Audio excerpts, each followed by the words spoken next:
Well, this is Arnold's office in Venice. Quite a background you've got out here.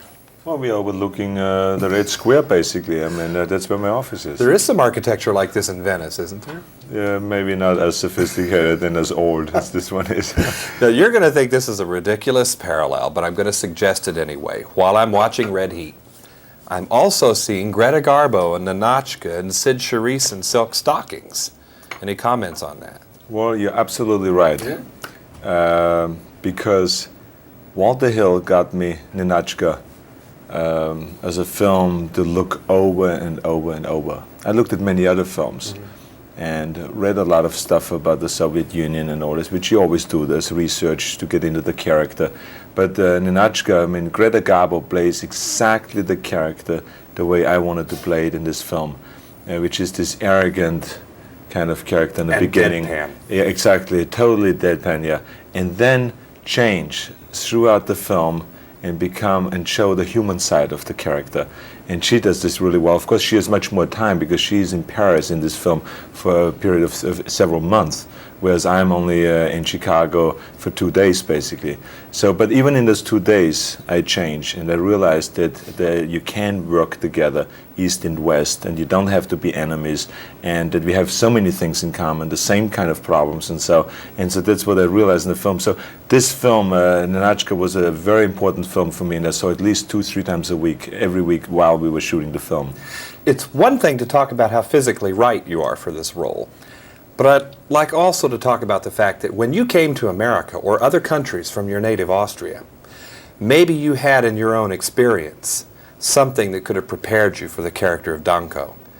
Can you take us to a time when you first left Austria and found yourself completely out of water, right? Well, the thing is that when I prepared myself for this character, I realized that the more and more I got into it, the more and more it reminded me on the times when I came to the United States in 1968, where I didn't speak the language well. I mean, I couldn't listen to the news or understand the news at all on radio, on television yet.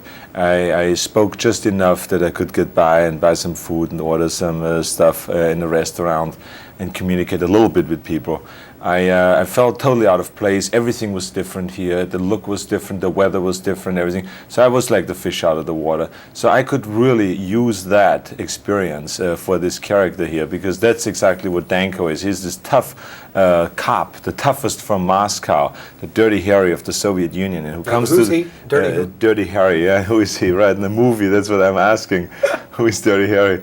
But then he comes to Chicago, and all of a sudden everything is so different. You know, he said that the whole political system is different here, that the legal system is different. All of a sudden, Jim Belushi, who plays the worst cop of Chicago, is becoming my partner, and he's trying to explain to me over and over that here the criminals have rights, and you can't touch them, you know. And there's one scene where he says, you can't touch a criminal's ass when you go in there now and interrogate this guy, you know, you can't touch his ass. And I say, I do not want to touch criminal's ass.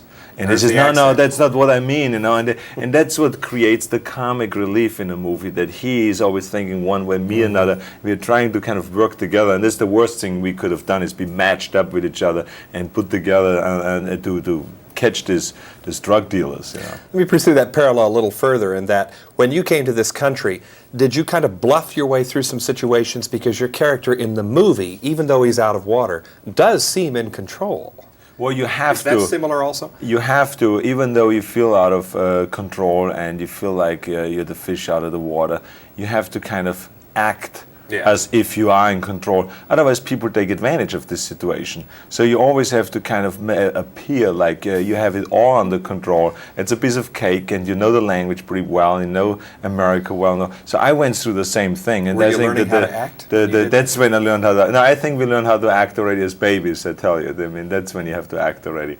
But I think that really all this, for me to come over here, really helped for me to really play this character well. Finally, the topic, of course, is smuggling drugs into Russia. But did you find over there in Moscow that apparently a lot of your videotapes had been smuggled into that movie-going public? I was absolutely amazed that when we shot our scenes on Red Square, how many thousands of people turned out to watch us film. I had no idea. I mean, how would anyone even know about me, since my movies are not being played over there, or about the shooting or anything like that? And we started asking people, and they said, you know, I have your videotape. And they spoke English, you know. A lot of these kids over there speak English really well. And they said, I have your videotape. I said, which one? Commando, I have Terminator, I have Conan, I have this and that. And then I asked the next kid, and he said he had all the videotapes. And I realized then that they're the hardest videotapes on the black market over there. And that's how they really knew who I was, and also a little bit from the weightlifting and bodybuilding background, of course. But yeah, there's this great market. And I think that the Soviet Union now is finally realizing that they have to get into that business themselves and benefit from it. When it's so hard to have videos and everyone has a recorder and a machine at home, you know, for them to sell the videos rather than for them to do it in the black market. So in other words, to be completely realistic, you would have known who Dirty Harry was. Maybe as a police officer, not, because police officers over there have their own lifestyle, and they're not all over the place watching American videos. They're maybe much more patriotic, maybe watch just Soviet movies. So, but I think if a Soviet police officer knows who Dirty Harry is or not, we felt that it would be a great comic relief, especially since I'm very good friends with Clint Eastwood, and he has been my idol for many, many years as an actor, director, as a producer, and so on. And for me to sit there and him saying, this is the biggest gun you have now, it's a 44 Magnum, and I say, no, Soviet model is better. And he says, no, what are you talking about? Even Dirty Harry uses this gun. And I turn to him and I say, who is Dirty Harry? You know, I mean, it's that kind of a thing. It cracks everyone up in the theater. But you need that comic relief because it's right after a great action sequence. So we always like to break it up this way. Arnold Schwarzenegger. He's in Red Heat, and only in the movies could we compare him to Greta Garbo. We're both in Los Angeles. I'm John Tibbetts for KCTV5.